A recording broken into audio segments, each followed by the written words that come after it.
నమస్తే.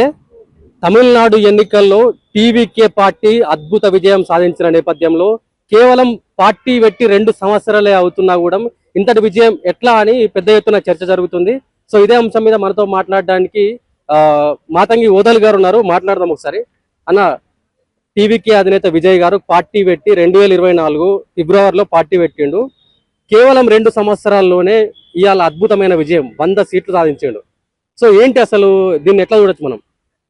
అంటే దేశంలో హిందుత్వ ఎజెండాగా బీజేపీ ముందుకు పోతున్న క్రమంలో తమిళనాడులో కూడా పట్టు సాధించాలని, దక్షిణ భారతదేశంలో ఖచ్చితంగా బీజేపీ అధికారంలోకి రావాలనే ప్రయత్నాలు ఒకవైపు జరుగుతున్న క్రమంలో ప్రాంతీయ పార్టీల హవా నడిసే దక్షిణ భారతదేశంలో ప్రధానంగా తమిళనాడులో ఎన్నిక అనేది దేశంలో ఒక హాట్ టాపిక్గా మారింది.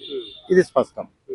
అయితే ఒక సినీ నటుడు ఇంతటి విజయాన్ని సాధించడం ఎట్లా సాధ్యమైంది అనేది ఈరోజు చాలా రాజకీయ వర్గాల్లో చర్చకు దారితీసే అవకాశం ఏర్పడ్డది. ఇక్కడ ప్రధానంగా తమిళనాడు ప్రజల మనోభావాల్ని, వాళ్ళ రాజకీయ చైతన్యాన్ని చూసినప్పుడు ఒక పార్టీకి రెండోసారి అధికారం ఇయ్యని సాంప్రదాయం తమిళనాడులో ఉంది. ఎప్పుడో ఒకసారి జయలలిత గారికి ఒకసారి ఇచ్చారు అంతే. కానీ తమిళనాడు ఏర్పడ్డ కాడ నుండి నేటి వరకు కూడా ఏ రోజు ఒక ముఖ్యమంత్రికి 2 సార్లు వరుసగా ఈ 60 ఏళ్ల కాలంలో 40 ఏళ్ల కాలంలో ఇచ్చిన సందర్భాలు లేవు, జయలలిత మినహా. అయితే అధికార పార్టీ స్టాలిన్ గారు వారసత్వంగా వారి అబ్బాయిని తీసుకొచ్చే క్రమంలో రాబోయే ఎన్నికల్లో డిఎంకే గెలిస్తే ముఖ్యమంత్రిగా స్టాలిన్ ఉంటారని, స్టాలిన్ తనయుడు ఉంటారని ఒక ప్రచారం జరగడం, ఇవన్నిటికంటే ప్రధానంగా అక్కడ దేశంలో జరిగే హిందుత్వ వేరు, తమిళనాడులో జరిగే హిందుత్వ వేరు. తమిళనాడులో ఉండే చైతన్యము, తమిళనాడులో ఉండే రాజకీయ స్పష్టత దేశంలో ఎక్కడ ఉండేది అనేది ఒకసారి ఎన్నికల ముఖ చిత్రాన్ని చూస్తే అర్థమవుతుంది. ఇక్కడ ప్రధానంగా విజయ్ గారు గెలవడానికి 2 కారణాలు మనం ప్రధానంగా చెప్పచ్చు. ఆయన ఎన్నికల ప్రచారంలో ఒకవైపు ద్రవిడీజానికి ఎక్కడ దెబ్బతీయకుండా, దళితీజానికి ఎక్కడ దెబ్బతీయకుండా, మతవాదానికి కూడా ఎక్కడా దెబ్బతీయకుండా చాలా జాగ్రత్తగా ప్రజల్లోకి సందేశాన్ని పంపించాడనేది చెప్పచ్చు. ప్రధానంగా యువతకు, నిరుద్యోగ యువతకు, చదువుకునే విద్యార్థులకు ఏవి కావాలో అవి ఎన్నికల హామీ ఇవ్వడం, ఆ యువత నమ్మడం దానికి ప్రధాన కారణంగా అర్థమవుతుంది. ఇక్కడ అంబేద్కర్ను ఒకవైపు, పెరియార్ను ఒకవైపు పెట్టుకొని ఆ 2 మార్గాలను చూపిస్తూనే తమిళనాడులో ఉండే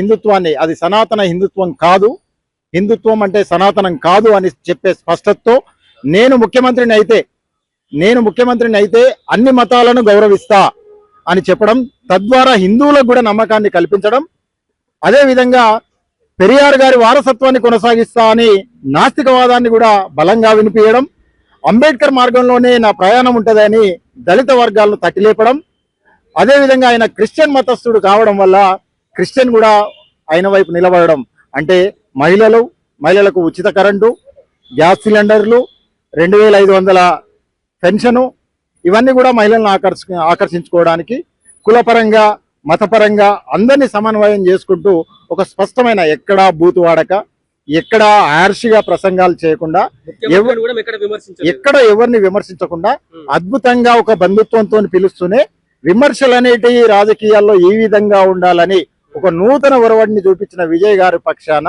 చదువుకున్న విద్యావంతులు, మేధావులు, యువత ఆలోచించడం వల్ల ఇది సాధ్యమైంది. అయితే ఎన్టీఆర్ వచ్చిన కాలానికి, ఈరోజు విజయ్ వచ్చిన కాలానికి, ఆ రోజు ఆంధ్రప్రదేశ్లో ఉన్న రాజకీయ స్థిరత్వానికి, ఈరోజు తమిళనాడులో ఉన్న రాజకీయ స్థిరత్వానికి చాలా తేడా ఉందని చెప్పొచ్చు.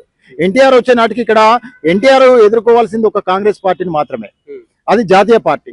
అప్పటికి ఇక్కడ ముఖ్యమంత్రి కాంగ్రెస్ నుండి కావాలంటే ఢిల్లీ నుండి షీల్డ్ కవర్ రావాలనేది ఉండే. తెలుగు వాదాన్ని ఎత్తుకున్నాడు, తెలుగు వాదం మీద ఎన్టీఆర్ అధికారంలోకి వచ్చాడు 9 నెలల్లో. కానీ అక్కడ విజయ్కి ఆ పరిస్థితులు లేవు. ప్రాంతీయ పార్టీలు బలంగా ఉన్నాయి, ద్రవిడీజాన్ని బలంగా నమ్మే ప్రాంతీయ పార్టీలు ఉన్నాయి, ఆ వాదంతో నిలబడి 60 ఏళ్ళుగా 40 ఏళ్ళుగా శాసిస్తున్న పార్టీలు ఉన్నాయి. వాటిని తలదన్ని వాటి వెనకాలన్న జాతీయ పార్టీ, ఒక పార్టీకి డిఎంకేకు కాంగ్రెస్ ఉంది, ఏడీఎంకేకు బీజేపీ ఉంది. అంటే జాతీయ పార్టీలను కూడా కాదని తన వైపు ఓట్లు మళ్లించుకున్నాయి. కాడ విజయ్ గారు ఇచ్చిన ప్రసంగం, ఆయన ఇచ్చిన మేనిఫెస్టో ప్రజలకు స్పష్టంగా అర్థం అవ్వడం వల్లనే ఈ విజయం సాధించడానికి అవకాశం ఏర్పడ్డదనేది చెప్పగలుగుతున్నాం. అయితే ఈ విజయ్ గెలిచిన తర్వాత తెలుగు నేలపైన చాలా మంది విజయ్ మావాడే, మా దళితుడే, మా మాదిగే, మా మాలే అని చెప్పుకుంటున్నారు. అంటే తెలుగు నేలపైన ఉన్న దళిత సంఘాలు, 20-30 ఏళ్ల చరిత్ర ఉన్న దళిత సంఘాలు, 40-50 ఏళ్లుగా దళిత ఉద్యమాలలో అంబేద్కర్ వాదంతో తిరిగే వాళ్ళు కూడా ఇది ఎక్కడా ఖండించకపోవడం విడ్డూరంగా కనిపిస్తుంది. విజయ్ ఒక ఓబీసీ కమ్యూనిటీకి చెందినవాడు. తండ్రి క్రిస్టియన్ అయినంత మాత్రాన ఆయన దళితుడు అని చెప్పడం కాదు. తండ్రి కూడా దళితుడు కాదు. తల్లి వచ్చేసి బ్రాహ్మణ్. వాళ్ళ మూలాలు, తల్లి మూలాలు హైదరాబాద్ కేంద్రంగా ఉన్నాయి. తల్లి పూర్వీకుల మూలాలు. తండ్రి మాత్రం తమిళుడే. ఆయన చదువుకునే క్రమంలో ఆయనకు క్యాస్ట్ అనే అంశం కాలమానం ఉన్న కాడ అక్కడ ఆయన తమిళుడు అని పెట్టుకున్నాడు, కానీ మతాన్ని పెట్టుకోలేదు, కులాన్ని పెట్టుకోలేదు. అంటే ఆయన ఎంత స్పష్టమైన వైఖరితో ఆయన జీవనం కొనసాగింది అనేది కూడా మనం అర్థం చేసుకోవాలి. అలాంటి వ్యక్తులు ఒక విజయం సాధించినప్పుడు మావాడే అనే దరిద్రపు ఆలోచనలు వదిలిపెట్టి, కాదు 100% కాదు, ఆయన ఒక అక్కడ ఉన్న ఓబీసీ వర్గానికి చెందిన వ్యక్తి. ఓకే, ఎక్కడా దళితుడు కాదు, వాళ్ళ పూర్వీకులు దళితులు కాదు. అదే కదా, స్పష్టత లేని దళిత నాయకులు ఉన్నారు అంటున్నాను నేను. ఆయన దళితుడని ఎక్కడన్నా చెప్పుకున్నాడా? ఎక్కడన్నా సర్టిఫికెట్ ఉన్నదా? వాళ్ళ తండ్రి దళితుడా? వాళ్ళ తల్లి దళితురాలా? వాళ్ళ తాత దళితుడా? కాదే. కాకపోతే ఆయన భావాలన్నీ దళితులకు దగ్గరగా ఉండే విధంగా, ఒక సామాన్యుడిగా ఉండే విధంగా, ఓకే, మరి మూఢత్వాన్ని వ్యతిరేకించే వ్యక్తిగా, సమానత్వాన్ని, సెక్యులర్ భావంతో ఉన్నవాడు. సెక్యులర్ భావం ఎవరి మధ్యలో ఎక్కువ ఉంటది? దళితుల మధ్యలోనే ఎక్కువ ఉంటది. ఇక అప్పర్ కమ్యూనిటీకి పోతే కమ్యూనల్ వాదమే ఉంటది. వాళ్ళు ఏదో ఒక మతానికి బాండవరై ఉంటారు. వీళ్ళు హిందువులైనా క్రిస్టియన్లైనా మనుషులను కొంత సమానంగా చూడాలనే సెక్యులర్ భావంతో మతాలన్నింటినీ గౌరవించే కాడ దళితులు ఉంటారు. ఆయన ఆ ప్రాసెస్ లో ఆ విధంగా కనిపించేసరికి మా దళితుడే అని చెప్పుకున్నాడు. కాకపోతే వెనుకబడ్డ వర్గాల ఆలోచనలు, భావజాలను అర్థం చేసుకునే వ్యక్తిగా తమిళనాడులో ఒక ముఖ్యమంత్రిగా రావడం నిజంగా గొప్ప విషయం. అంటే క్రిస్టియన్ జోసెఫ్ అంటే క్రిస్టియానిటీకి సంబంధించిన వ్యక్తే కదా. అవును. సో ఎందుకు అంటే ఆడ మత భేదాలు లేవంటారా తమిళనాడు? అంటే రాజశేఖర్ రెడ్డి కూడా, ఇక్కడ జగన్మోహన్ రెడ్డి కూడా క్రిస్టియనే కదా. జగన్మోహన్ రెడ్డి కూడా క్రిస్టియనే కదా. ఆయన క్రిస్టియన్ అన్నంత మాత్రం ఆయన మాలా మాది అని ఎందుకు చెప్పుకోలేకపోయాను? ఓకే, వాళ్ళ తండ్రి వచ్చేసి ఓబీసీ, తల్లి వచ్చేసి బ్రాహ్మణ్, విజయ్ జోసెఫ్ వాళ్ళ కదా. అలాంటప్పుడు దళిత అనే కార్డే లేదు కదా వాళ్ళ కుటుంబంలో. దీన్ని ఎక్కడి నుండి అంటగడుతున్నాం? ఎందుకు అంటగట్టాలి? ఆయన ఎక్కడ చెప్పుకోలే, వాళ్ళ పూర్వీకులు కాదు. అలాంటప్పుడు ఓ మతాన్ని నమ్ముకుంటే దళితుడని భావించుకోవడం తప్పు అంటున్నా. ఒక మతం రంగు పూలుముకుందని అంటారు ఇక్కడ. అంతే. ఆయన ఎడ్యుకేషన్ సర్టిఫికెట్ లో కూడా వాళ్ళ తండ్రి గారు చాలా స్పష్టంగా ఏం చెప్పారు? తమిళుడు అని చెప్పాడు. క్రిస్టియన్ అని చెప్పలే, హిందూ అని చెప్పలే, ఓబీసీ అని చెప్పలే, దళితుడు అని చెప్పలే, బ్రాహ్మణ్ అని చెప్పలే. తల్లి మతాన్ని తల్లి కులాన్ని చెప్పలేదు, తండ్రి మతాన్ని తండ్రి కులాన్ని చెప్పలేదు. ఆయన పుట్టిన ప్రాంతానికి సంబంధించిన దాన్ని మాత్రమే క్యాస్ట్ అనే కాలమానంలో పెట్టడం జరిగింది కదా. అలాంటప్పుడు ఆయనకు దళితిజం దళితుడు అని ఎట్లా చెప్పగలుగుతారు? అది తప్పు. అంటే ఇప్పుడు విజయ్ గెలిచిన అంశం కుల మతాల అంశాల మీదనా, లేకుంటే తమిళ వాదం మీద గెలిచిన అనుకోవచ్చా? కుల మత అంటే అన్నిటికీ సమానత్వంగా ఒక సెక్యులర్ వాదాన్ని తీసుకురావడమే విజయ్ గెలుపుకు ప్రధాన కారణం. ఒక మతాన్ని కించపరచలేదు, ఒక మతస్థుణ్ణి నేను అని చెప్పుకోలేదు, ఈ మతమే గొప్పది అని ఎక్కడ మాట్లాడలేదు. ఆయన హిందుత్వాన్ని కూడా సమానంగా చూస్తా అన్నాడు. ప్రతి మతాన్ని నేను సమానంగా చూస్తా, మత పాలకుడిగా ఉన్నా అన్నాడు. దట్ సేమ్ టైం బీజేపీని కూడా విమర్శించాడు. అందుకే తమిళనాడు ప్రజలు అక్కడ హిందువులైనా సనాతన హిందువులు కాదు, ప్యూర్ హిందువులు. ఈ రోజు బీజేపీ పెడుతున్న సనాతన హిందూ అనేది కల్పితమైంది. ఓకే, అక్కడ ఇప్పుడు ఒకటే మాట, 85% హిందువులు ఉంటారు తమిళనాడులో. ద్రవిడ పార్టీలు ఎందుకు గెలుచుకుంటూ వచ్చినాయి చెప్పండి? సనాతనాన్ని విమర్శించే ద్రవిడ పార్టీలు ఎందుకు గెలిచినాయి అంటే సనాతనం వేరు, హిందుత్వం వేరు.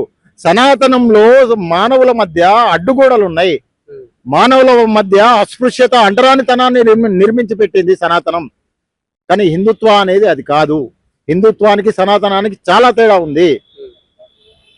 సనాతన మనవాదం నుండి వచ్చింది, హిందుత్వ అనేది ఆచారం నుండి వచ్చింది. ఆచారం వేరు, సూత్రం వేరు కదా. ఆచారం నుండి వచ్చింది అది మతం, దాన్ని కొనసాగించే కాడ కులం అడ్డు రాదు. సో అక్కడ ఎక్కడైతే పెరియార్ గారి నాయకత్వంలో హేతువాదం ఎక్కువ ఉన్నదో అదే రాష్ట్రంలో హిందుత్వ టెంపుల్ కూడా ఎక్కువ ఉన్నాయిగా. ద్రవిడిజాన్ని బేస్ చేసుకొని 40 ఏళ్ళుగా పరిపాలన కొనసాగిస్తున్నారు కదా. హిందుత్వాన్ని వ్యతిరేకించే పార్టీలు అక్కడ ప్రభుత్వాలను ఏర్పాటు చేస్తున్నాయి కదా. కాకపోతే ఇప్పుడు ట్రెండ్ మార్చి నేను ప్రతి మతాన్ని గౌరవిస్తా అని చెప్పాడు. ఇదివరకు ఉన్న పార్టీలన్నీ సనాతనాన్ని రాళ్ళగొలుతామని, రాముణ్ణి విమర్శించే కాడ, ఇంకేదో ఏదో చేసే కాడ ఒక మతాన్ని టార్గెట్ చేసి మాట్లాడేవాళ్ళు.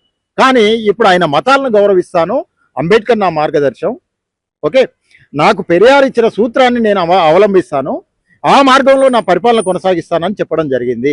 తద్వారా అక్కడ ప్రజలు చదువుకున్న వాళ్ళు, మత మూఢత్వాన్ని కాకుండా విశ్వాసాల వరకే పరిమితమైన వాళ్ళు కనుక విజయ్ వైపు ఓటేయనికి దారితీసింది.